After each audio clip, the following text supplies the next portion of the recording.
there's this little test that you can take called the CNS Tap Test or finger tap test, various different names, but essentially the same thing. And what it's doing is checking the CNS, your central nervous system, or your cognitive ability, or where you're at that given day. And it's a very simple, effective, and measurable test that you can use to check and see basically how well your brain is sending messages to your muscles. And essentially what you're doing with this test, you can download an app. There's a few apps if you just Google it, or you can just use a piece of paper and a pencil as well. You could do it and count it on your own. The apps are probably a little bit easier because it tracks it and stuff for you.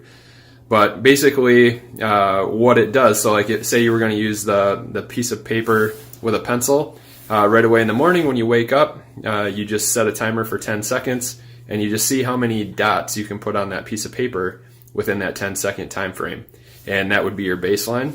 And then you could do that every day at the same time, and you're going to start to see trends and say, you're within a certain range, and then maybe a couple weeks in or whenever you notice that you're significantly decreased, like maybe 25% or maybe not even quite.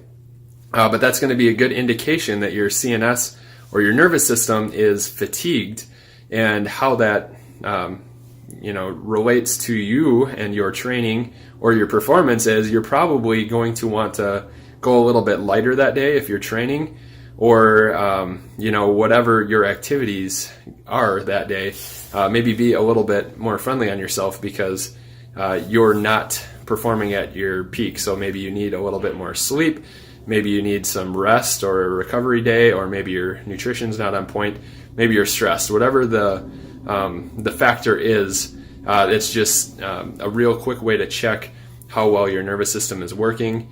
And like I said, the apps are maybe a more useful tool because you don't have to sit there and count all the little dots on the piece of paper and manually track it. But very simple, effective. It's been used for years. I think it started maybe with Russian athletes, but there's many very high performance coaches and athletes that use this very simple method to track an objective way to figure out how your nervous system's working.